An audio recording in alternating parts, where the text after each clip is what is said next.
여기 보니까 학과가 다 그 경영학과는 아니더라고요. 그래서 여러분 앞에 카드 뉴스만 만드셨다고 해서 우리가 중요한 용어 몇 개만 꼭 알아야 되는 용어 몇 개만 얘기를 하고 넘어갈게요. 우리가 가장 많이 쓰는 얘기가 전환이라는 단어가 있어요. 나 전환이 뭔지 몰라 라고 하시는 거. 다 알아요? 설명할 필요 없어요? 네. 전환 잘 아시면 네. 기업이 원하는 뭐지? 다 아시는구나. 아유, 이렇게 좋네요. 분위기 좋아요. 네, 기업이 원하는 비즈니스적인 목적이 달성되는 거를 전환이라고 하죠. 이 전환이라는 개념이 있고 또 하나가 이 디지털 마케팅, 광고를 집행하는 데는 과금을 하는 방식이 있는데 그 과금 방식이 크게 보면 세 가지가 있습니다. 첫 번째는 CPM이라고 하는데 이건 노출당 과금을 하는 거예요. 광고가 보여지면 이게 뭐 보통은 이제 뭐 한 명당 이렇게 하진 않고 1000명으로 묶어서 하는데 노출을 할 때마다 노출당 얼마다 이런 식으로 계산이 되는 거고요. 두 번째로 CPC라는 개념이 있어요. 광고를 보여줬는데 클릭을 하면 클릭을 할 때마다 돈을 내는 거예요. 그리고 마지막으로 CPA라는 개념이 있습니다. CPA는 전환이 일어날 때 돈을 낸다. 그렇죠? 우리 입장에서 뭐가 제일 좋아요? 뭐가 제일 좋아요? CPA가 제일 좋죠. 여러분 밤인데 이렇게 저녁에 적극적으로 공부하시는 분들 참 좋네요. 반응. 네. 갑자기 막 뿌듯해요. 긴장이 막 사라질 수 있어요. 네, 그렇죠. 기업 입장에서 보면 CPA로 과금을 하는 게 제일 좋아요. 제일 좋은데 CPA를 쓰려면 조건이 필요해요. 뭐냐면은 내가 원하는 액션이 달성돼야 CPA를 체크할 수 있는 거잖아요. 그럼 내가 원하는 액션이 뭔지 기계한테 알려줘야 되는 거죠. 또 그게 달성됐는지 확인을 해야 되죠. 클릭이나 노출은 되게 단순한 건데 내가 뭐 회원 가입을 원해, 나는 뭐 뉴스레터 신청하는 걸 원해, 나는 이 제품을 사는 걸 원해, 이런 어떤 내용을 전달을 하려면은 트래킹하는 기술이 필요해요. 추적하는 기술이 필요해요. 그러니까 요즘에는 그런 추적을 웹에서 추적할 때는 픽셀이라는 걸 쓰게 되고 모바일 앱에서 추적을 할 때는 모바일 SDK라는 걸 쓰게 돼요. 어떤 서비스를 쓰든 픽셀과 SDK를 이용해서 트래킹을 해야 CPA를 체크할 수 있습니다. 무겁다. 네, 일단 그 개념이 필요하고요. 또 하나는 노출과 도달이라는 개념이 있어요. 노출과 도달이 뭐가 다를까? 제가 광고를 해요. 제가 마우스 포인터 사주세요 라는 광고를 하는데 이 광고를 선생님한테 오늘 3번을 보여줬어요. 그러면 1회 도달을 한 거고 3회 노출을 한 거예요. 다 이해하죠? 갑자기 딱 이해가 되죠? 도달이라는 건 유니크하게 몇 명에게 그 광고를 보여줬느냐라는 게 도달이고 몇 회 보여줬냐, 임프레션이 노출입니다. CPM이라고 했죠. 노출당 과금이라고 했죠. 그렇죠? CPM이라는 건 한 사람당 이렇게 하는 게 아니고 그 사람의 누구에게 뭐 누구든 몇 번을 보여줬느냐를 갖고 과금을 하는 게 CPM이에요. 또 하나 페이스북에서만 쓰는 용어가 있는데 크리에이티브라는 용어가 있습니다. 이거를 뭐 구글 애드워드에서는 광고 문안이라고 하고 보통 우리가 이제 광고 소재라고 하는 거거든요. 그러니까 뭐 광고를 이루는 문구, URL, 이미지, 동영상 이런 요소들, 광고를 이루는 요소들을 크리에이티브라고 페이스북에선 말해요. 근데 뭐 전혀 크리에이티브 하진 않은데 뭐 일단 용어는 그러합니다. 대충 이 정도 용어를 아는 상태에서 다들 페이스북 개인적으로는 다 쓰시는 거잖아요. 그쵸? 뭐 여러분 페이스북 핸드폰으로 다 페이스북 쓰시죠? 근데 기업 입장에서 페이스북 마케팅이라고 하면 결국 뭐냐면 우리 각자 페이스북을 볼 때 이 페이스북 뉴스피드, 여기를 뉴스피드라고 하거든요. 요 가운데 부분을 개개인의 프로필에 보여주는 부분을 뉴스피드라고 하는데 이 뉴스피드가 우리 서로 매우 다르다는 건 다들 알고 계시죠? 그쵸? 그 뉴스피드에 어떤 글이 나오려면 2가지 조건에 의해서 그 글이 선택돼서 나와요. 하나는 한 사람 한 사람이 과거에 그러니까 그 사람이 예전에 그런 정보를 보고 좋아했다. 그런 비슷한 얘기들이 쭉쭉 나와요. 그래갖고 뭐 신발을 좋아하는 사람도 신발에 대한 얘기만 계속 나오고 뭐 이래요. 그래서 저희 남편의 뉴스피드를 보면은 뭐 RC카라든가 뭐 사운드 뭐 이런 거만 그러니까 그런 거 많이 나오고 그러니까 그런 게 많이 나오고 뭐 저 같은 경우는 뭐 무슨 뭐 AI 막 이런 거 맨날 나오고 막 이렇거든요. 그래서 그렇게 나오고 또 하나 조건은 친구들의 액션에 의해서 나오게 돼요. 그러니까 내 친구가 좋아하는 것도 나에게 그런 주제도 계속 제공이 돼요. 이렇게 되면은 되게 제너럴하게 나올 것 같지만 현실은 다 친구들이 다 비슷비슷하거든요. 그나물에 그 밥이고 오토바이 좋아하는 사람들의 친구는 다 똑같이 오토바이 좋아하고 뭐 이래요. 대부분 사람들의 친구는 다 비슷비슷하기 때문에 대부분의 사람들이 자기가 좋아하는 특정 주제에 굉장히 갇혀 있어요. 그쵸? 그래서 남자분들은 일반인의 소름 돋는 후기 같은 거를 본 적이 없고 여자분들은 뭐 탈모 샴푸에 대한 얘기, 뭐 탈모, 뭐 우린 이런 거 별로 본 적이 없어요. 그쵸? 그래서 각자 그 주제에 맞춰갖고 보통 얘기가 나오게 되는데 이 각자의 뉴스피드에 그런 기본적인 원리를 갖고 글이 나오는데 이게 실질적으로 조금 더 깊이 들어가면 숫자가 있습니다. 어떻게 돌아가게 되느냐? 여러분이 핸드폰을 열고 페이스북을 딱 열어보면 이제 글이 쫙 뜨죠, 뉴스피드에. 그쵸? 어느 정도 스크롤을 내리다 보면 내가 본 글 나오죠. 그쵸? 그래서 거기서부터 본 글 한 두세 개 보이면은 때려치우죠. 이제 딱 그냥 닫고 이제 다시 또 화장실 갔다가 또 한번 보고 막 이런 식으로 이렇게 새로 열고 보게 되는데 그럼 이 글이 어느 정도 나오게 되느냐? 한 사람을 위해서 페이스북 발표에 따르면은 한 사람이 페이스북을 하루에 이걸 앱을 실행시키는 횟수가 대충 6번 정도 돼요. 6점 몇 번이에요. 6번 정도를 한 사람이 실행을 시켜요. 그리고 뉴스피드에 여러분이 이제 핸드폰에서는 이걸 스크롤을 내리면은 무한대로 계속 내려가요. 데스크탑은 내려가다가 멈추게 되죠. 이 모바일 뉴스피드는 계속 내려가게 되는데 계속 내려가서 무한대로 보이는 것 같지만 실제로는 여러분에게는 윗부분에 한 50개 정도의 새로운 글이 나오는 칸이 있고 한 50개 정도 새로운 글을 보게 되면 그 밑에는 과거에 본인이 본 게 나오게 돼 있어요. 다만 최근 4일 이내에 본 글이 나오게 돼요. 이해되시죠? 이 정도가 나오게 돼요. 그래서 위에 약 새로운 글이 나올 50개 정도의 칸을 갖고 있는 신문을 여러분이 받아보시는 거랑 똑같은 거예요. 뉴스피드라는 건. 그럼 여러분이 갖고 있는 그 50개 칸에다가 그 글을 쓰고 싶어하는 사람들이 얼마나 되느냐. 사람들? 여러분의 그 50개 칸에 올라가고 싶어하는 글이 평균적으로 보면 한 사람은 24시간을 기준으로 한 사람의 뉴스피드를 겨냥해서 쏴지는 글이 한 2,000개 정도가 돼요. 이 정말 많은 글, 그 정말 많은 글을 다 보느냐? 보진 않습니다. 이 1,800개 정도 되는 이 글을 페이스북이 어떻게 하냐면 여러분의 그 과거에 보였던 액션과 여러분의 친구들이 보인 성향을 토대로 해서 점수를 매겨요. 가중치를 줘요. 너는 몇 점, 너는 몇 점, 그래서 일렬로 줄을 쫙 세워요. 그래서 약 300등에서 끊어요.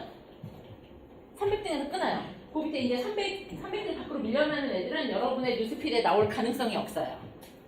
여러분의 그럼 그 가능성이 없고 이 300개의 글들이 여러분이 페이스북을 로딩할 때마다 랜덤하게 50개가 픽해서 나오게 돼요. 페이스북에 글이 게재되는 원리는 기본적으로 이래요. 여기까지 다 이해됐죠? 그래서 여러분이 페이스북을 딱 열었는데 새로운 글이 한 50개 정도가 안 보인다. 이런 분은 너무 자주 실행하고 있는 거예요. 아무튼 이렇게 너무 많이 하시면 안 돼요. 그래서 한 50개 정도가 나오는 게 정상입니다. 그러면 이 줄을 세우는 원리는 도대체 어떻게 되느냐? 줄을 세울 때 규칙이 있어요. 가장 우선적인 점수를 받는 애들이 뭐냐면 여러분을 지정해서 부르는 글이에요. 친구 태그 같은 거 태그 받죠? 이게 여러분을 태깅하는 거, 나를 소환하는 거, 이게 나를 부르는 글은 100% 가장 우선적으로 무조건 여러분 뉴스피드에 나오게 되어 있어요. 그런 거 많이 보셨죠? 그래서 기업이 마케팅을 할 때도 자꾸 막 친구 소원 이벤트 막 이런 거 하죠. 귀찮게. 네. 그리고 막 남자친구가 나를 자꾸 막 부르고 막 뭐 우리도 앞으로 이렇게 살자 이런 걸 자꾸 막 부르고 이런 거 하죠. 자, 이게 이런 글이 가장 최우선으로 나옵니다. 두 번째로 어떤 글이 나오냐면 나의 친구가 가장 나의 친구인데 그 친구 중에서도 내가 최근 24시간 안에 반응을 보여준 친구가 내가 댓글을 달았거나 좋아요를 했거나 뭐 공유를 했거나 이렇게 내가 어떤 액션을 보인 친구가 쓴 글들이 또 우선적으로 나한테 보여요. 그 다음은 내가 최근에 액션을 한 적은 없지만 어쨌든 최근 3개월 이내에 액션을 보인 적이 있는 가까운 친구들이 또 그 다음 순서 이런 식으로 이렇게 순서가 딱딱딱딱 매겨져서 나와요. 그래서 전체적으로 친구가 쓴 글이, 그러니까 나를 소환한 글이 일단 제일 먼저 나오고 그 다음에는 친구가 쓴 글이 나와요. 그 다음 순서로 나오는 게 기업의 페이지가 쓴 글이 나오게 돼요. 이해되시죠? 여기까지. 그래서 기업의 페이지가 쓴 글은 언제나 굉장히 우선권에서 뒤로 밀려서 잘 노출이 안 되게 되어 있어요. 물론 이걸 위배? 이거 예외가 있어요. 예외는 뭐냐면은 특수관계에 있는 페이지. 두 가지 특수관계에 있는 페이지는 우선권을 갖고 나와요. 마치 친구들을 그린 것처럼. 어떤 거냐? 첫 번째는 여러분의 이전 직장이라던가 현재 직장이라던가 뭐 이렇게 본인이 프로필에 그 해당 페이지를 입력해 놓는 것들 있죠. 네, 그래서 이게 특수관계입니다. 그래서 그런 페이지가 쓴 글은 친구보다 더 우선해서 나오기도 해요. 매우 특수한 페이지니까. 두 번째는 언론 매체 페이지가 카테고리를 정하거든요. 이게 뭐 우리는 그냥 일반 회사야, 우리는 교육기관이야, 뭐 우리는 뭐 무슨 뭐 상업용 뭐야, 뭐 이렇게 정하게 되는데 그 중에 언론 매체에 해당하는 페이지들이 있어요. 언론 매체, 뉴스 매체에 해당하는 페이지들. 뉴스 매체 페이지인데 여러분이 팔로잉을 하고 있으면 걔는 우선적으로 나와요. 이런 독특한 페이지 외에 일반적인 페이지들은 언제나 친구들한테 밀리게 돼 있어요. 우리는 다시 말하면 우리는 뉴스피드에서 항상 한 50개의 글을 보고 이 50개에 랜덤하게 불리기 위해서 약 300개의 글이 우리를 위해서 준비가 되어 있는데 이 300칸 안에 만약에 내 친구들이 너무 수다스러워, 걔네들이 너무 떠들어, 그래갖고 내 친구들이 나한테 쓰고 싶은 글이 이미 한 500개, 600개가 되네? 그러면 내가 좋아요를 한 페이지가 쓴 글이 나한테 보일 수 있을까요? 없을까요? 보일 수 없죠. 굉장히 보일 가능성이 없어요. 물론 그럼에도 불구하고 보이는 이유가 있긴 있는데 어쨌든 거의 희박하게 잘 보이지 않아요. 이게 일반적인 프로필의 입장에서 보면 그렇다는 거예요. 이걸 반대 사이드에서 생각해보면 기업 입장에서는 기업의 페이지가 팬을 뭐 10,000명이든 20,000명이든 모아갖고 페이지에다가 글을 써요. 그러면 내 팬이 10,000명이어도 그 글을 실제로 10,000명이 다 볼 수는 없어요. 각자는 다 똑같은 개수의 뉴스피드의 칸을 갖고 있기 때문에 그 사람의 친구들이 먼저 떠들었다. 그럼 나는 못 들어가는 거예요. 이해되시죠? 그렇기 때문에 모든 팬에게 내 글이 다 갈 수는 없어요. 요걸 도달률이라고 해요. 이해되십니까? 페이스북의 페이지는 도달률 페널티를 안고 있어요. 프로필과 프로필, 친구와 친구 사이에서 선생님과 제가 친구면 우리 둘 사이에서는 도달률 문제가 없어요. 제가 페이지고 선생님이 저를 좋아요해서 팬인 상태에 있어도 이 수많은 팬들 중에서 일부에게만 도달을 시킬 수 있다. 이 도달률이 페이지에는 존재를 한다. 여기까지 이해했죠? 자, 그럼 이 도달률은 어느 정도 수치가 나오느냐? 그러니까 일부한테만 가잖아요. 그럼 그 일부라는 게 대충 몇 명 정도가 되는 거냐? 몇 퍼센트에게나 도달시킬 수 있는 거냐? 이거는 정확히 몇 퍼센트다라고 단정적으로 말할 수는 없어요. 왜냐면은 항상 바뀌니까. 네, 시간이 지나면 지날수록 도달률은 계속 떨어져요. 요렇게 떨어져요. 쭉 떨어지죠. 요게 도달률이 한 2012년? 뭐 그때쯤에는 도달률이 60%에 육박했던 때도 있었어요. 그래서 그때는 이렇게 페이스북을 보면은 페이지 좋아요를 눌러주신 분들한테 막 바나나 우유 주고 막 스타벅스 아메리카노 쿠폰 주고 막 이랬었어요. 근데 요즘은 도달률 문제가 있기 때문에 팬을 그렇게 안 모으죠. 어찌됐든. 네, 도달률이 점점 떨어집니다. 그래서 보시면은 페이지 사이즈가 작은 사이즈일 경우에는 이제 좀 작은 페이지 별로 많지 않은 페이지는 한 6% 정도, 그리고 사이즈가 큰 페이지일 경우에는 2% 정도다라고 지금 이 데이터를 보면 이 데이터가 몇 년도 판이냐면 2014년 판이에요. 도달률은 한 번도 올라간 적이 없습니다. 늘 떨어지고 있어요. 늘 떨어지고 있는데 그럼 요즘은 얼마 정도 하느냐? 요즘은 평균적으로 1% 정도를 왔다 갔다 해요. 팬이 1,000명이면 10명한테 도달하는 게 일반적인 수준이라는 거예요. 근데 팬의 숫자에 따라서 그러니까 팬이 많으면 도달률은 더 떨어져요. 그러니까 지금 보시면은 이 아래쪽에 있는 수치가 팬의 수거든요. 1,000명 미만인 페이지는 조금 더 많이 가고, 뭐 1,000명에서 10,000명이면 조금 더 적게 가고, 뭐 이런 식으로 해서 대충 기준을 갖고 뭐 10만 명 정도면은 뭐 0.2%, 3% 이 정도 수준으로 떨어져요. 근데 여러분은 이 수치에 연연하실 필요가 하나도 없어요. 왜냐? 이 수치는 계속 떨어져요. 그러니까 신경 쓰지 마세요. 그냥 되게 낮다. 한 1%, 2% 수준으로 계속 굉장히 낮고, 페이스북이 실적이 악화될 때마다 계속 도달률을 떨어뜨리면서 광고 수익을 늘리고 있다. 앞으로도 도달률은 계속 떨어질 거다. 라는 걸 마음에 새기시면 돼요. 도달률은 절대 원리상 올라갈 수가 없어요. 왜냐? 여러분이 이 뉴스피드를 보는데 여러분 갑자기 작년에 글 한 100개 보던 사람이 올해는 내가 좀 페이스북에 익숙해졌다고 해서 막 글 갑자기 막 10,000개, 20,000개 보지 않거든요. 오히려 내가 오래 페이스북에서 활동을 많이 하면 나한테 글을 쏘는 친구들만 더 많아질 뿐인 거고 사람들이 보는 이 슬롯은 그다지 늘어나지 않아요. 그렇기 때문에 한 사람에게 보여줄 수 있는 양이라는 건 사람들의 행태가 거의 비슷비슷하게 가기 때문에 페이지 입장에서 도달률은 필연적으로 떨어질 수밖에 없어요. 계속 떨어져요. 그래서 페이스북 마케팅을 크게 보면 이제 이렇게 페이지가 글을 써서 공짜로 도달시키는 것들을 유기적 도달이라고 하거든요. 이거는 유기적 도달률이 계속 떨어져서 눈물을 머금고 유료 도달로 가는 게 패턴입니다. 마케팅 자체로는 물론 이 유기적 도달을 어떻게 할 것이냐라는 주제도 있어요. 그런 주제도 많이 있어요. 여러분이 뭐 서점에 가서 책을 보거나 동영상을 보면은 그 문제를 집중적으로 다루는 애들 되게 많이 보실 수 있을 텐데 교수님의 그 프로젝트 설명을 들으니까 그거랑 상관이 없네. 그래서 그분은 설명하지 않고 그냥 넘어갑니다. 여러분이 원하시면 요 고주제 유기적 도달을 어떻게 할 것이냐는 따로 공부를 하시고 어쨌든 유기적 도달이 계속 떨어지기 때문에 눈물을 머금고 페이지들이 광고를 집행하게 돼요. 광고는 유료 도달인 거죠. 근데 이렇게 상식적으로 생각했을 때 보세요. 내가 팬이 1000명이야. 근데 도달률이 한 10% 되는 거예요. 그래갖고 나는 팬을 1000명이나 힘들게 모았는데 10%밖에 안 돼서 그 중에 100명한테밖에 못 가요. 나머지 900명한테 도달을 시키기 위해서 나보고 돈을 내네?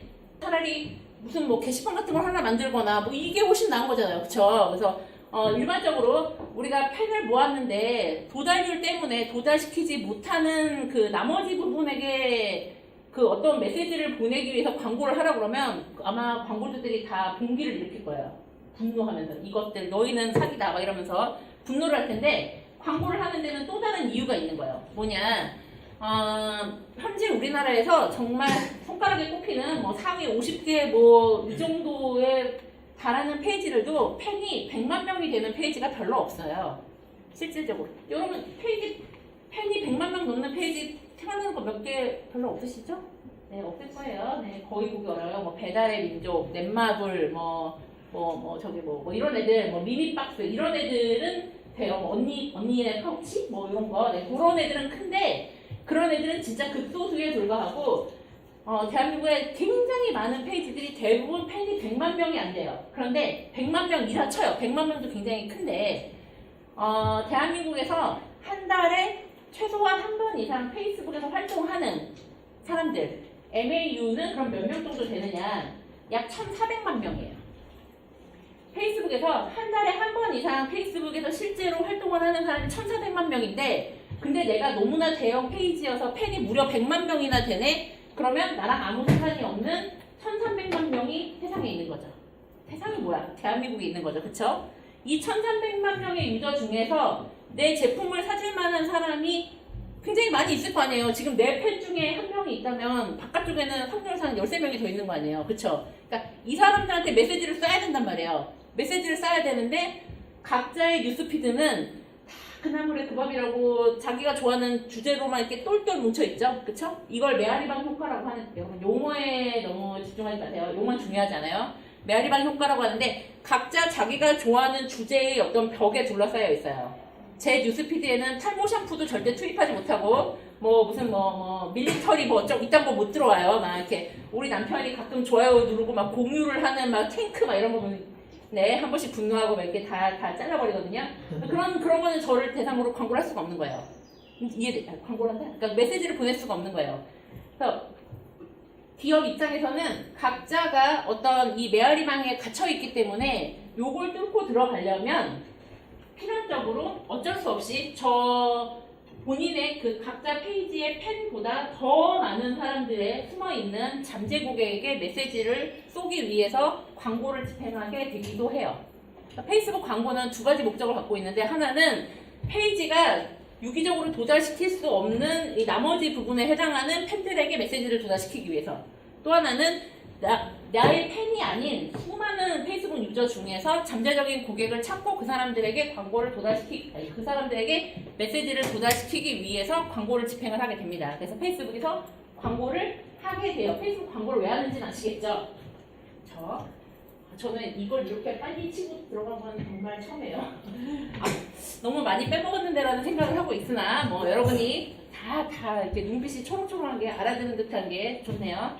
대충 보면 기업의 페이지가 글을 씁니다. 그래서 공짜로 사람들한테 쏠 수도 있어요. 그 공짜로 쏘지 못하는 부분은 광고를 집행을 하게 돼요. 광고를 만들어갖고 이 광고들이 이제 광고센터로 가갖고 지들끼리 경매를 막 해서 이긴 놈이 낙찰을 받아갖고 그 사람의 광고 칸에 나가게 돼요. 그쵸? 여러분이 페이스북에서 보시면은 스폰시드라고 써있는 애들이 광고예요. 그러면 광고는 몇 개 정도 될까요? 3개요? 아, 뭘 근거로 3개? 너무 밑도 끝도 없는 거 아니에요? 경험을 유튜브했을 때, 네. 이래서 우리가 광고가 슬픈 거죠. 광고하는 입장에서. 페이스북 뉴스피드를 보면 보통 첫 번째 게시물은 뭐 친구가 썼거나 뭐 이런 게 뜰 거고 두 번째 위치부터 광고가 아마 보이실 거예요. 이 광고는 한 게시물 10개당 한 번씩 되게 나와요. 스크롤을 무한대로 내리죠? 무한대로 내리면 무한대로 한 10개당 한 번씩 나와요. 뭐 물론 12개 이게 앞에서 이게 9개밖에 없는데 나오고 막 이럴 수 있어요. 근데 평균적으로 10개당 하나 나온다는 얘기예요. 근데 우리는 몇 개 정도 보죠? 글을 한 50개 보죠. 그래서 이게 스크롤을 무한대로 내리면 무한대로 광고칸이 10개마다 하나씩 나오긴 하지만 실질적으로 마케팅하는 입장에서는 위에부터 5개의 광고칸이 가장 유효한 광고칸이 돼요. 사람들이 그 정도 보고 이제 본 글 나오면은 그냥 다 적고 마니까. 그쵸? 이 광고들은 페이스북을 로딩하면은 광고가 보이고 닫으면 꺼지고 다시 로딩하면 새로 불려오면서 광고도 새로 불려오죠. 이런 방식으로 광고가 나오게 됩니다. 페이스북 뉴스피드에서는. 아무튼 이제 그 광고들을 이제 경매를 해서 붙인다는 얘기예요. 그런데 여러분 경매라는 게 기본적으로 돈 많이 낸 사람이 이기는 거죠. 돈 많이 부른 사람이 경매에 낙찰 받는 거잖아요. 페이스북 광고도 똑같아요. 돈 많이 낸 광고가 이기게 돼요. 그런데 돈을 아무리 많이 내, 제가 돈이 막 땅 파면 막 땅 안 파도 막 난 돈이 막 흘러 넘쳐. 돈이 너무 많은 거예요. 돈이 너무 많아갖고 제가 여러분에게 광고를 하고 싶어갖고 자 10억이면 되냐? 얘네들 각자의 그 페이스북 뉴스피드에 내 광고만 나오게 해줘. 라고 마치 무슨 뭐 이렇게 뭐 지하철 한 칸 막 이렇게 그런 것처럼 만약에 여러분의 광고칸 이렇게 한 그 5개의 유효 광고칸을 내가 다 갖겠다. 라고 막 10억, 20억을 불러도 그게 되진 않아요. 그게 안 되는 게 돈과 상관없이 하나의 페이지가 하는 광고는 하루에 같은 날 팬한테는 최대 4번, 팬이 아닌 사람한테는 최대 2번만 도달할 수 있다는 제한이 있어요. 그래서 돈과 상관없이 이런 제한은 존재를 한다. 라고 일단 기억을 하세요. 이 정도까지. 자, 이제 여기까지 알았으면 페이스북에 대해서 다 알았다고 해도 과언이 아니에요. 자. 기본적으로 페이스북으로 마케팅을 하면은 PC로 마케팅을 하는 PC를 쓰는 게 좋습니다. 페이스북의 그 각종 메뉴가 PC에서는 제대로 보이는데 모바일에서는 좀 많이 간결하게 되어 있긴 하지만 혹시 모바일에서 관리하고 싶으신 분들은 이 3개의 앱이 그 페이스북에서 비즈니스 메뉴를 건드리기 위해서 있는 앱이에요. 네, 이렇게 페이지 관리자, 페이지의 설정을 다루는 거고요. 인사이트를 본다거나 뭐 이런 거고 페이스북 크리에이터는 이 게시물을 작성하고 예약하고 뭐 이런 기능을 하는 앱입니다. 페이스북 광고 관리자는 말 그대로 광고를 관리하는 앱인데 광고가 굉장히 범위가 넓거든요. 광고에서 가장 쉽고 가장 간단하고 별 쓸모없는 광고를 관리하기 때문에 페이스북 광고 관리자 앱은 별로 추천하진 않아요. 근데 페이지 관리자라니까 크리에이터는 나쁘지 않습니다. 페이지를 만드는 방법은 프로필로 페이지 관리자 앱에서도 페이지 만들 수 있습니다. 메뉴가 다 지원이 돼요. 프로필로 로그인하셔갖고 우측에 저 조그만 화살표를 눌러서 페이지 만들기를 누르면 그냥 만들어져요. 페이지를 만들기 위해서 뭐가 필요한가요? 이름을 뭘로 할 건지만 정해놓으면 나머지는 아무것도 입력할 거 없이 그냥 페이지 만들기 누르고 페이지 이름 딱 누르면은 완료라는 굉장히 간단한 방법으로 페이지가 만들어집니다. 페이지는 못 할 거 없어요. 페이지를 만들어서 광고를 집행을 하게 되는데 여기서 보통 질문이 있어요. 뭐냐? 페이지가 도달률 최저치를 안고 있다고 하는데 그리고 유기적 도달이 낮기 때문에 별로 실효성이 없다고 하는데 그럼에도 불구하고 기업의 페이스북 마케팅을 얘기할 때는 항상 페이지로 해야 된다라고 말하거든요. 그쵸? 여러분 왜 조금 전까지 페이스북 마케팅에 대해서 되게 초고수인 것 같은 표정들을 하고 있다가 갑자기 모르겠다는 표정을 하고 있죠? 네, 기본적으로 페이스북 마케팅을 한다고 말할 때는 페이지를 만들어서 페이지로 마케팅을 하라고 말을 해요. 그러면 페이지의 효용이 뭐냐? 간단합니다. 프로필 상태로는 광고를 못하고 페이지만 광고를 할 수가 있어요. 제가 보통 이렇게 얘기를 하면 또 여기서 질문 보통 들어와요. 이렇게 저는 제 이름이 최정한데 우측에 화살표를 딱 눌러보니까 거기에 광고 만들기라는 메뉴가 있더라. 여기 보이시죠? 여기 광고 만들기 중간쯤에 있죠? 네. 눌러서 시키는 대로 막 만들었더니 최정화의 광고 계정이 만들어지고 광고가 되던데? 라고 물어봐요. 그건 여러분의 이름과 똑같은 페이지가 만들어진 겁니다. 실질적으로. 그렇기 때문에 그런 삽질은 할 필요가 없고 그냥 회사에서 하라는 대로 페이지 만들어갖고 하시면 돼요.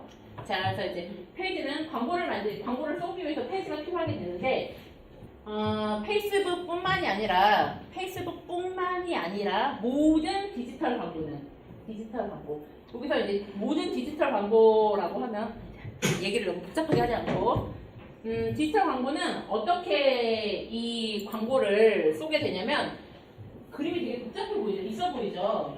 되게 단순한 거를 엄청 있어 보이게 그리는 놀라운 능력이 있는 사람인데 1번 이미지 보이죠? 누가 접속을 했어요. 접속을 했네? 그러면은 2번에서 이 사람이 누구지? 라는 걸 확인을 해요. 그 다음에 자, 얘가 최성아야. 얘 이런 사람이야. 얘를 타겟팅과 광고할 애들 손 들어봐. 그래서 애들이 나 손을 들어요. 그러면 그 중에서 너 얼마 돈을 제시를 하고 그 돈에서 낙찰받은 애의 광고가 그 사람의 뉴스피드에 뜨게 돼요. 페이스북 광고도 이렇게 돌아가고 뭐 구글 광고도 그렇게 돌아가고 모든 디지털 광고는 다 이런 방식으로 돌아가게 됩니다. 근데 이걸 돌리는데 걸리는 시간이 0.2초예요. 이 광고 경매는 사람이 하는 게 아니에요. 사람이 하는 게 아니고 0.2초 동안 얘가 누구다? 누가 입찰을 할래? 나 얼마 그럼 너 낙찰 그럼 광고 로딩. 여러분 지금까지 페이스북을 딱 실행을 시켰을 때 뉴스피드에 광고가 늦게 떠갖고 페이스북이 느려서 불편하다고 느껴본 적이 한 번도 없을 거예요. 그쵸? 0.2초 안에 이게 다 끝나기 때문에 여러분은 단 한 번도 느낀 적이 없고 이건 실시간으로 돌아가는 경매잖아요. 이렇게 실시간으로 돌아가는 경매를 RTB라고 해요. 리얼타임 비딩. 네. 용어에 신경 안 쓰셔도 됩니다. 그냥 있어 보이려고 굳이 한번 언급해주는 거지 여러분 다 암기 못해도 괜찮아요. 근데 이런 걸 RTB라고 하고 사람이 하는 게 아니라 다 기계가 하는 거잖아요. 그쵸? 그래서 이런 거를 프로그래매틱 에이드라고 해요.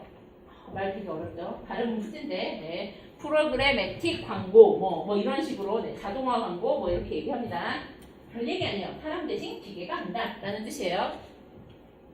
근데 여기서 중요한 부분이 뭐냐, 요거를 조금 다른 형태의 그림으로 표현을 하면 이렇게 돼요. 조금 다른 형태로 표현을 하면, 자, 제가 광고주예요. 제가 이 마우스 포인터를 팔고 싶어요. 이걸 팔고 싶네? 그럼 포인터를 사줄 만한 사람이 누굴까라고 생각을 해봤습니다. 이 사람 생각을 해봤더니 대충 포인터를 사는 사람이 뭐 30살에서 35살의 남자인데 회사원일 거야. 뭐 근데 그 사람은 아마 뭐 서울에 살 거야. 그럼 어떤 고객의 페르소나를 제가 만들었다 쳐요. 고객의 페르소나, 실제로 존재하지 않는데 요런 특징을 가진 사람을 가상의 인물을 만들어내는 겁니다. 그런 인물, 이걸 사실 만한 사람을 제가 페르소나를 딱 만들었어요. 그러면 여기 페이스북 광고 관리자라든가 구글 애드워즈라든가 이런 애들을 DSP라고 하거든요.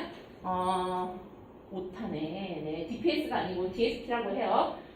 DSP에다가 그런 내용을 입력을 해요. 나는 광고를 할 건데 30살에 서울에 살고 뭐 직장인이고 뭐 이런 뭐 아들이 있고 뭐 이런 사람한테 광고를 할 거야 라고 딱 입력을 해요. 그러면 여러분이 입력한 값은 실제로 존재하는 사람이 아니죠. 여러분은 어떤 특성을 입력을 한 거지 그 사람이 누군지를 잘 모르잖아요. 그죠? 그러니까 30살에 서울에 살고 직장인이 그 남자가 누구냐고 라고 물어보면 걔 이름을 뭔지 모르는 거죠. 그래서 그 정보를 실제로 존재하는 사람하고 매칭시키는 과정이 필요해요. 세상에 존재하는 수많은 사람들 중에 그 속성 그대로를 갖고 있는 사람이 누구냐? 그게 뭐 김철수 씨, 뭐 누구 씨 이렇게 이름을 뽑아내야 되는 거잖아요. 그럼 그 이름을 어떻게 뽑느냐? DMP라는 게 뽑아요. 이해되십니까? DMP라는 게 세상에 존재해요. DMP라는 건 뭐냐? 여러분이 온라인에서 하는 모든 활동을 DMP가 다 저장하고 분석을 해요. DMP가 다 분석해요. 여러분에 대해서 다 추적을 해요. 그래서 최정하라는 사람이 있는데 최정하라는 사람이 뭐 얘는 뭐를 검색했어부터 시작해갖고 얘는 뭐 LG U 플러스 TV를 써라든가 뭐 이런 내용들을 막 다 DMP가 다 저장을 하는 거예요. 그래서 분석을 막 해요. 분석을 했다가 DSP가 이런 사람을 찾고 있는데 그 사람 이름이 뭐지? 명단 좀 뽑아줘라고 DMP한테 요청을 하면 DMP가 명단을 뽑아서 DSP한테 넘겨주게 돼요. 이게 타겟팅이에요. 우리가 흔히 말하는 광고 타겟팅이라는 게 이걸 말하는 거예요. DSP에다가 속성을 입력을 하면 그 속성에 해당하는 정확한 사람의 명단을 DMP가 갖고 오는 게 타겟팅이에요. DMP가 갖고 옵니다. 갖고 오면 이제 뭐 에드 익스체인지 뭐 이건 너무 복잡하니까 여러분 신경 안 쓰셔도 돼요. 아무튼 여러 가지 과정을 거쳐서 저 부분은 ADX나 SSP라는 건 페이스북이나 구글 애드워즈나 이런 애들이 알아서 자동으로 처리를 해주는 거지 여러분이 컨트롤하는 부분은 아니에요. 그러니까 여러분은 실제로 DSP에다가 여러분이 원하는 타겟에 대한 정보를 입력하는 것만 하게 돼요. 그러면 그 광고 사업자가 DMP한테 요청을 해서 데이터를 받아서 타겟팅을 시키고 그 다음에 ADX나 SSP를 알아서 돌려갖고 광고를 적당한 위치에 적당한 사람에게 알아서 내보내게 돼요. 이게 디지털 광고가 돌아가는 방법이에요. 모든 디지털 광고는 다 똑같은 원리로 돌아가요. 이 원리는 대충 이해를 하셨죠? 그런데 그렇다면 그 모든 디지털 광고들이 다 똑같은 성능을 보이느냐? 그렇진 않습니다. 성능이 달라요. 예를 들어서 뭐 페이스북이나 구글이나 뭐 카톡이나 뭐 트위터나 이런 애들이 다 똑같은 이런 구조를 갖고 있다면 걔네들의 능력 차이가 발생할 여지가 없잖아요. 그렇죠? 그럼 걔네들의 능력 차이가 어디서 발생을 하느냐? 그러니까 페이스북 마케팅을 왜 따로 배우고 구글 왜 따로 배우고 왜 걔네들 다 따로 배우냐? 뭔가 다르니까 그런 거잖아요. 뭐가 다르냐? 일단 당연히 DSP의 모양이 다르겠죠. 그렇죠? 페이스북에서 광고를 만드는 방법이랑 구글 광고를 만드는 방법 자체는 달라요. 인터페이스가 다릅니다. 일단 그건 달라요. 그런데 그 인터페이스랑 상관없이 실질적으로 우리가 이런 상황에서는 페이스북 광고를 한다. 이런 상황에서는 뭐 구글 광고를 한다라는 그런 어떤 선택이 되는 이유는 걔네의 성능 차이 때문인데 그 성능은 DMP가 어떤 성능을 갖고 있느냐에 달려있는 거예요. DMP가 어떤 성능을 갖고 있느냐에 따라서 각 광고 시스템이 실질적으로 효과를 보이는 내용이 달라져요. 여기까지 아시겠죠? 근데 이 성능 차이라는 거는 무슨 뭐 100m 달리기를 얘는 3초에 뛰고 얘는 100초에 뛰고 막 이런 얘기가 아니에요.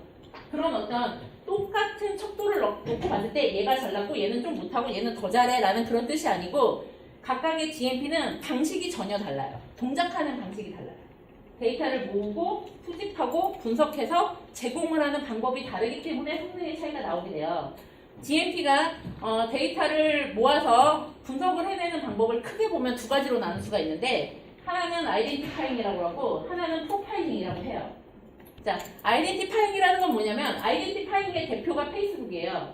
여러분 페이스북을 생각해보세요. 페이스북에 제일 먼저 가입할 때 뭐 하죠? 내 이름 뭐야? 나는 이름이 뭐고 이메일이 이거야 라고 나에 대해서 입력을 하죠. 그 다음에 그러면 어느 학교 나오셨어요? 막 물어보죠. 그럼 나 이 학교 나왔고 지금 여기서 일하고 있고 몇 살이고 나는 뭐 누구랑 결혼했어 이런 거 나에 대한 정보를 막 주기 시작하죠.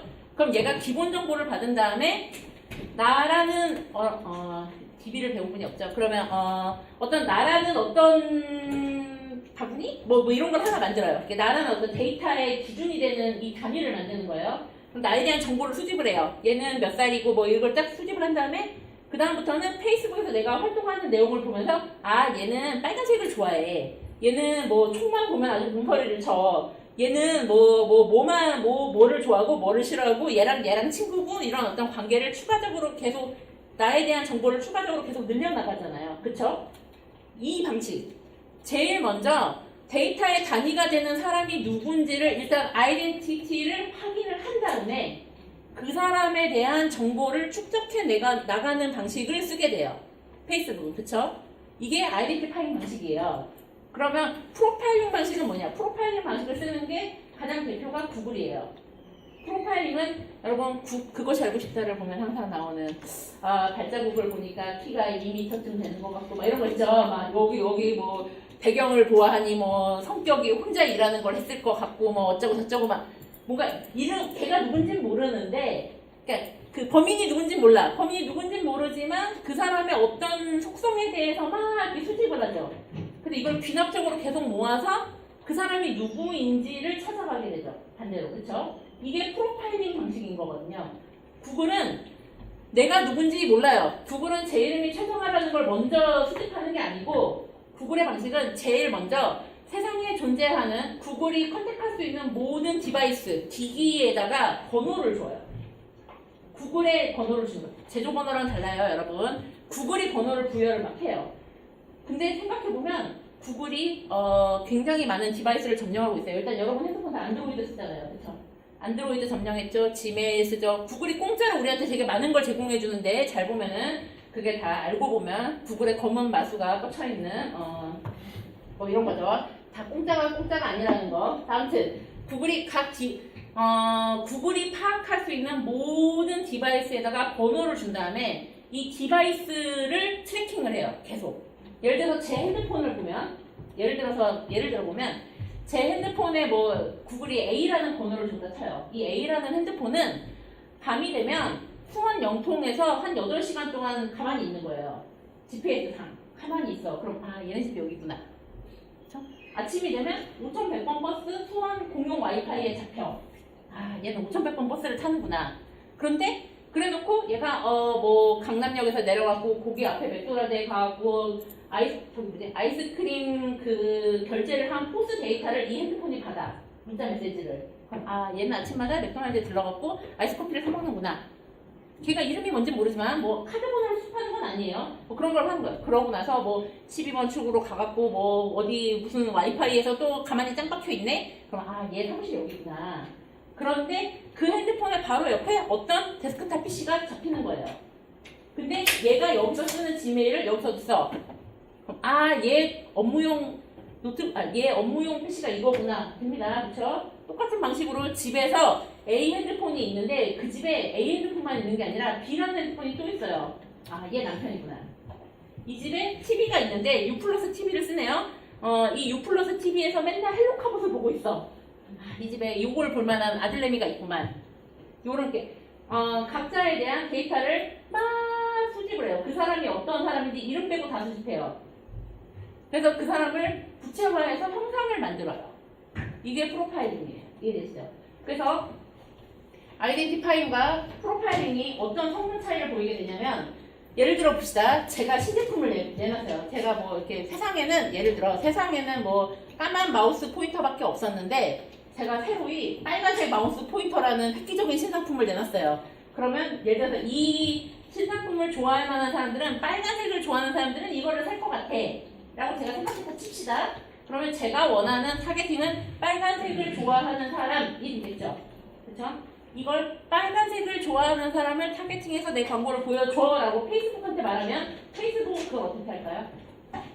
각각의 사람들에 대해서 이미 속성을 다 정리를 해놨기 때문에 그 속성값은 빨간색이 있나 없나를 빠르게 스캐닝을 쫙 해갖고 빨간색 좋아한다라는 속성을 가진 사람만 명단을 딱 갖고 와요. 빠르겠죠? 엄청 빠르고 정확하죠? 평소에 특정인에 대한 속성값을 갖고 있으니까. 그러니까 페이스북은 이 GMP가 할 수 있는 게 신속 정확 그 자체예요. 속도가 되게 빨라요. 속도가 빠르고 정말 정확하게 딱딱딱딱 찾아낼 수 있어요. 근데 문제는 뭐냐?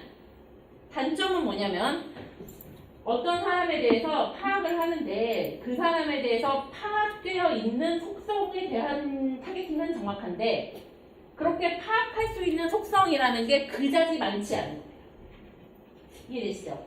페이스북이 나에 대해서 파악할 수 있는 거는 생각보단 적어요. 일단 페이스북은 내가 남편하고 죽어도 친구 관계를 맺지 않고 죽어도 결혼했다라고 말하지 않고 계속 반발하면서 버티는 한 얘랑 결혼을 해서 뭐 어떻게 했다라는 걸 모르고 우리 집 텔레비전에서 헬로카봇을 보고 있다라는 걸 잘 몰라요. 무슨 말인지 아시죠? 그런 내용들을 파악할 수는 없어요. 그러니까 페이스북, 아이덴티파잉을 쓰는 애들은 아이덴티파잉 방식의 DMP는 굉장히 신속, 정확하고 다 좋지만 그렇게 파악할 수 있는 내용이라는 게 그 사람의 개인적인 취향이라던가 종교라던가 인구 통계학적인 속성이라던가 몇 가지 행동에 대한 데이터를 수집을 하게 되는 거예요. 프로파일링 방식을 쓰는 애들은 반대로 굉장히 많은 양의 데이터를 갖게 되죠. 굉장히 많은 데이터를 갖게 되는데 단점이 뭐냐? 이 데이터를 수집할 때까지 엄청 오래 걸린다. 그렇죠? 수집된 데이터들, 이 디바이스와 디바이스의 관계를 다 파악을 해갖고 체계적으로 어떤 사람을 반대로 그려내야 되는 거잖아요. 이걸 어떤 특정인에 대한 속성을 그려내려면 생각보다 시간이 많이 걸려요. 그래서 구글 광고는 타겟팅이 최적화돼, 이게 타겟팅을 정확히 해내는 걸 최적화라고 하거든요. 최적화될 때까지 시간이 많이 걸려요. 근데 일단 최적화가 되면 정말 방대한 속성을 파악할 수 있죠. 또 하나의 근데 또 다른 단점은 뭐냐면 얘가 다루는 속성이 너무 많다 보니까 저에 대해서는 신발 사이즈를 예를 들어서 몰라요. 선생님에 대해서는 신발 사이즈는 아는데 뭐 눈의 시력을 모르네. 예를 들어 이런 식으로 각각의 속성에 대해서 이 사람한테는 알고 저 사람한테는 모르고 이런 구멍이 뽕뽕뽕뽕 뚫린 부분들이 존재를 하게 돼요. 근데 페이스북은 그런 게 아닌 거죠. 예를 들어서 빨간색 좋아하니 아니니 하면 모든 사람을 다 치고 가는 거죠. 다 똑같이 다 정확하게 100% 스캐닝을 하면서 확인을 다 하는 거고 구글은 그게 아니라 내가 아는 사람들 중에서 내가 이미 파악한 데이터들 중에서 이걸 좋아하는 애들이 이런 애들이 있네 라는 식으로 파악을 하기 때문에 시간도 많이 걸리고 분명히 거기에 해당하는 유저가 존재를 하는데도 불구하고 스캐닝을 못 해낼 위험도 있고 뭐 이런 게 존재를 하게 돼요. 그러니까 성능의 차이라는 건 기본적으로 이 어떤 방식, DMP가 어떤 방식에 따라서 데이터를 수집을 하느냐에 따라서 나오게 돼요. 크게 보면 DMP는 아이덴티파잉과 프로파일링을 쓰게 되는데 프로파일링의 대표는 구글이고 아이덴티파잉의 대표는 페이스북입니다. 아이덴티파잉을 쓰는 또 다른 대표적인 DMP는 뭐가 있을까요? 혹시 생각나는 거 없어요? 네이버요? 네, 네이버는 그런 능력이 되지 않아요. 네. 일단 네이버 광고 상품을 모르셔서 지금 이 타겟팅이라는 건 사람을 찾아내는 거잖아요. 그렇죠? 타겟팅은 사람을 찾아내는 건데 네이버는 사람을 찾아서 광고를 하는 게 아니고 특정 키워드에 대해서 광고를 내보내는 거잖아요. 특정 키워드, 특정 지면. 예를 들어서 네이버에서 나는 뭐 10살짜리 남자애들한테 뭘 광고를 하고 싶어 라고 보세요. 나는 10살짜리 초등학생 남자애들한테 뭐 운동화 광고를 예를 들어서 하고 싶어 라고 하면 그런 상황이면 구글에 광고를 하면 10살짜리 초등학생 남자애를 파악하긴 하나 모든 초등학생 애들 그거에 해당하는 애들을 다 치고 갈 수는 없고 그걸 정확히 다 파악하려면 많은 시간이 걸리게 되는 거고 그걸 페이스북에서 하게 되면 페이스북은 굉장히 빠르고 정확하게 그 해당되는 나이를 빠바바박 다 찾아오는 거죠. 네이버는 어떤 식이냐? 나 10살짜리 초등학생 남자애들한테 뭐 무슨 축구공 뭐 이런 거 선전하고 싶은데 라고 하면 그러면 네이버 주니어의 광고를 기대하시면 되겠네요. 가 되는 거예요. 이해되십니까? 타겟팅이라는 건 사람을 찾는 거고 이 사람을 찾는 능력은 DMP의 능력에 달려있는 건데 우리나라의 카카오라던가 네이버는 이용자가 엄청 많잖아요. 그런데 제대로 된 DMP가 현재 없기 때문에 카카오 광고 같은 게 힘을 쓰지 못하고 있는 거예요. 물론 이걸 뭐 잘하겠다고 노력을 하고 있고 열심히 하시겠죠. 아무튼 우리나라는 DMP가 이렇게 탁월한 DMP가 아직 없는 상태고 어쨌든 그래요. 근데 전 세계적으로 보면 페이스북 외에도 또 다른 굉장히 강력한 DMP가 있습니다. 그게 뭐냐면 아마존이에요. 페이스북과 아마존이 똑같이 아이덴티파잉 방식을 쓰는 DMP예요. 그런데 생각해보세요. 똑같은 방식을 쓰지만 얘네가 수집하는 데이터의 종류가 달라요. 페이스북은 뉴스피드에서 이 사람이 뭐를 좋아했다 아니었다 관심을 보였다 아니었다 뭐 이런 종교, 성향, 취미 이런 걸 파악해요. 아마존은 뭘 파악하죠? 구매 이력 같은 걸 파악하죠. 얘가 누군데 걔가 뭘 샀어로 파악을 하죠.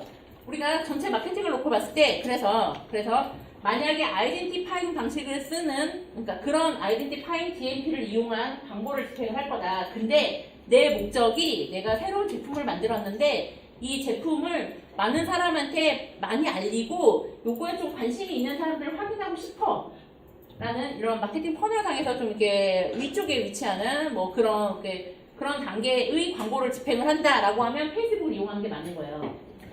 나는 지금 이 광고를 집행해서 광고 단가가 올라가고 뭐고 다 필요 없고 무조건 팔아야 돼. 일단 광고를 하는 이상 나는 팔아야겠다. 목숨을 걸고 난 무조건 팔겠다. 라는 목적을 갖고 있으면은 아마존 같이 좀 더 이 전환에 가까운 데이터를 갖고 있는 DMP를 쓰는 광고 사업자를 이용을 해서 하게 되는 거죠. 근데 DMP가 조금 더 전환해. 그러니까 CPM보다 CPC가 비싸고 CPC보다 CPA가 비싼 것처럼 결국 모든 기업의 이 광고의 목적은 팔아먹는 거예요. 돈 버는 거거든요. 그렇기 때문에 더 전환에 가까운 데이터를 갖고 있고 더 전환에 가깝게 갈 수 있는 그럴수록 관련된 비용은 계속 올라가게 돼요. 이해되시죠? 그래서 페이스북을 통해서 우리가 광고를 할 때 애초에 목적은 뭐냐면 내가 이 신상품을 팔 건데 이 신상품에 대한 어떤 수요를 창출하겠다라고 하면 페이스북을 쓰지 못해요. 창출하는 게 아니고 페이스북 캠페인을 집행할 때 내가 기본적으로 마음에 담아야 되는 목적은 세상에 사람은 많다. 세상에 사람은 많고 그 중에 설마 이거에 관심 있는 사람 못 쓰랴. 나는 가장 적은 돈으로 빠르게 얘네를 다 스캐닝을 빠바바박 해서 이거에 관심이 있는 사람을 찾아내겠다라는 목적을 가질 때 페이스북 광고를 쓰게 돼요. 그럼 구글 광고는 뭐에 가까울까요? 어떤 목적에서 가까울까요? 모르겠네. 그죠? 아마존 아이덴티파이 얘기하다가 갑자기 구글로 전화를 넘어가서 갑자기 괴롭죠? 구글은 어떤 목적을 갖고 쓰느냐? 구글은 DMP가 제대로 성능을 보이려면 이 DMP가 데이터를 학습할 때까지 시간이 많이 필요하죠. 그래서 장기간에는 아무것도 못하는 바보 천치예요. 그냥 구글 광고라는 건 단기적으로 보면은 어디에도 쓸모가 없고 그냥 돈만 잡아먹는 도대체 이걸 내가 왜 하고 있지? 라고 하는 광고가 구글 광고예요. 단기적으로는. 그런데 얘 학습이 끝나고 이 학습 시간을 충분히 줘서 학습이 끝난 다음부터 그럼 구글 광고는 어떤 효과를 발휘하게 되느냐. 이 마케팅 전체 퍼널에 거의 모든 영역, 각종 디바이스와 각종 여러분 무슨 뉴스 보다 보면 구글 광고 뜨고 막 검색하면 뜨고 이미지 하다 보면 뜨고 막 맵에서 뜨고 막 구글이 별의별 문제에서 다 뜨죠. 그쵸?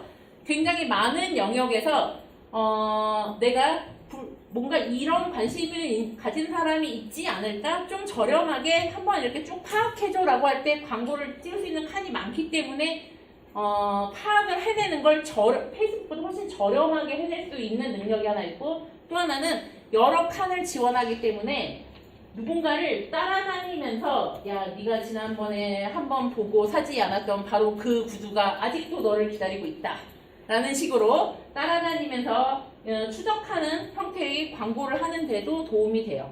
중장기적으로. 단기적으로 구글은 아무것도 못해요. 그래서 대부분 구글 광고를 배우시고 우리가 일반적으로 마케팅에 대해서 얘기를 할 때 대중적으로 얘기를 하면 페이스북 마케팅이라고 얘기를 하지 구글 마케팅을 보통 얘기하지 않아요. 그건 우리나라 사람들이 인내심이 별로 없어. 네, 그래서 하지 않는데 대부분 기업 입장에서 보면 구글을 기본으로 깔아놓고 구글이 저렴해요. 구글 광고가 훨씬 싸요. 그리고 시간이 지나면 지날수록 효과가 더 좋아져요.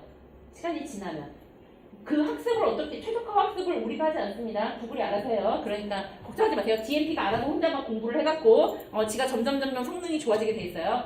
그래서 구글은 베이스에 저렴한 가격으로 지속적으로 까는 데 도움이 되고요. 페이스북은 짧고 반짝반짝 진짜 짧게 반짝 좀 비싼 돈을 들이더라도 팍팍 치고 이렇게 스팟으로 치고 가는 광고에 주로 쓰게 돼요. 그러면 아마존 같은 건 전환 같은 걸 목적으로 할 때 쓰게 되고 그 목적에 따라서 디지털 광고가 각각의 GMP 성능에 따라 다르게 됩니다. 네, 그래서 구글하고 페이스북이 다 해먹고 있어요. 그러면은 조금만 쉬었다가 7시 15분에 다시 시작하도록 할게요.